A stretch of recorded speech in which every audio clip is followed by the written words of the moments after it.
Welcome to this explainer. Look, today we're diving into a complete catastrophe, one that absolutely devastated Ghana's northern and middle belts. We aren't talking about boardroom politics in the capital here.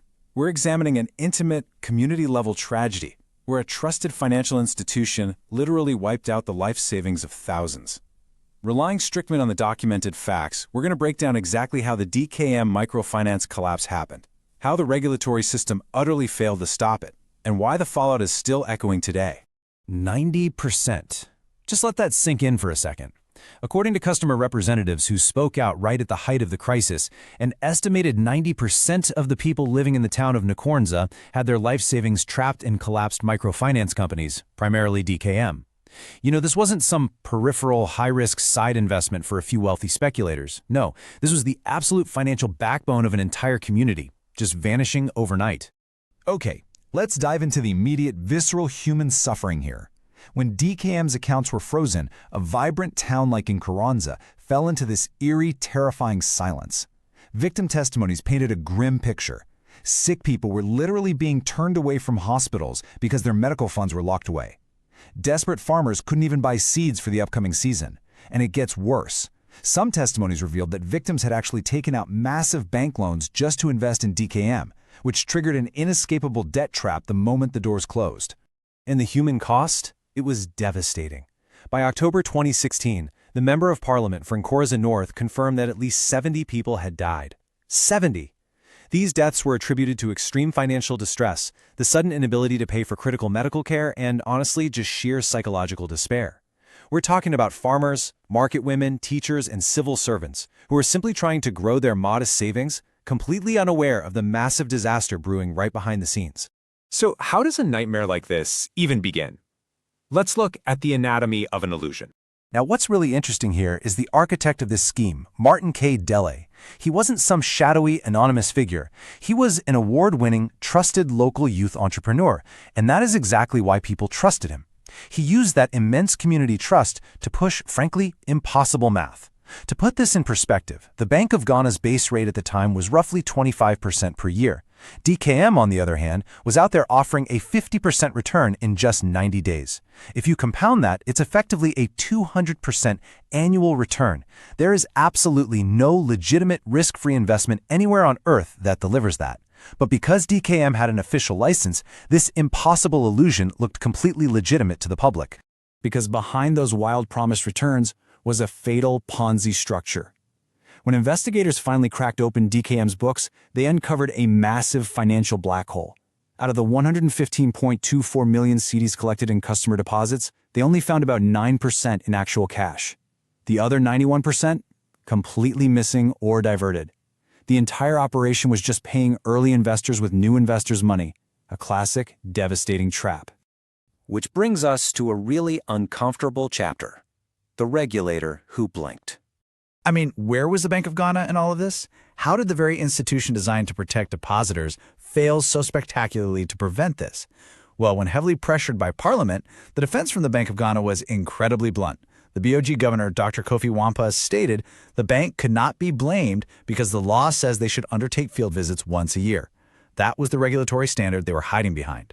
So we literally have to ask, is a once-a-year visit really enough to catch 77 million CDs walking out the back door?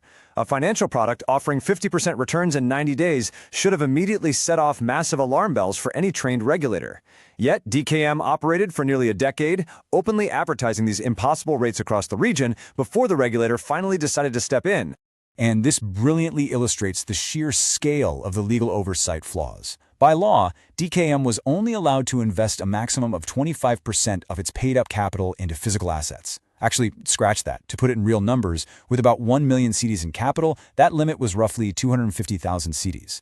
Instead, DKM poured over 16 million into assets, but the most glaring, absolutely shocking violation, 77.26 million CDs of everyday customer deposits were secretly funneled directly into Martin Delle's personal empire, including an airline, a fuel station, and even a mining company. So, here's the absolute kicker. The money deposited by those hard-working farmers and teachers, it wasn't lost in some unfortunate, unpredictable market downturn. It went directly into the founders' private business ventures. This was theft, plain and simple, executed right through a licensed, regulated institution. But when the Bank of Ghana finally did act in April 2015, their method was essentially a sledgehammer, a 90-day moratorium that completely froze every single DKM account. Now, while the intention might have been to stop the bleeding and investigate, it immediately triggered widespread panic among the nearly 100,000 claimants. Financial analysts at the time pointed out that a total freeze, locking depositors out of their money before anyone even knew the full extent of the fraud, was fundamentally counterproductive. It was this abrupt, zero-axis freeze that acted as the direct catalyst for those initial tragic deaths we talked about in Nkoranza. Let's zoom out for a second. This brings us to what we call the generational trap. Because you see, this explainer isn't just about one isolated incident. It's about a macro cyclical failure in the system. DKM was by no means Ghana's first massive Ponzi scheme. Let's map this out. Back in 1995, operations called Pyram and R5 promised extraordinary returns, eventually collapsed and completely wiped out the savings of thousands. 2 decades later, in 2015, DKM ran the exact same playbook. Without strict regulation and deep financial literacy, a generation that was burned in 1995 essentially produced children who just got burned all over again in 2015. It's a horrifying historical loop. And that leads us to the infuriating aftermath. Accountability denied. In the wake of this massive financial trauma, true accountability was completely denied, and the tragedy itself was heavily weaponized. The fallout happened in 3 frustrating steps. First, DKM collapses. Martin Delle is arrested, but eventually secures an 80 million cedi bail. Second, across 3 different election cycles, politicians from both the NDC and NPP used the victims' suffering as political leverage. Accusations constantly flew back and forth about who was secretly funding whom with stolen DKM money, effectively turning 100,000 victims into a permanent voting bloc to be pandered to. And finally, when a full principal repayment was announced in 2020, guess what? It wasn't paid from the recovered assets of the fraudster. It was rolled into a massive 5 billion cedi financial sector cleanup bill, meaning ultimately, the Ghanaian taxpayer subsidized the entire fraud. And what happened to the architect of the whole shebang? Well, Martin Delle faced no publicly documented custodial sentence for the DKM fraud. In fact, by 2019, reports emerged that he had calmly moved on and co-founded a new investment firm called Zen Capital.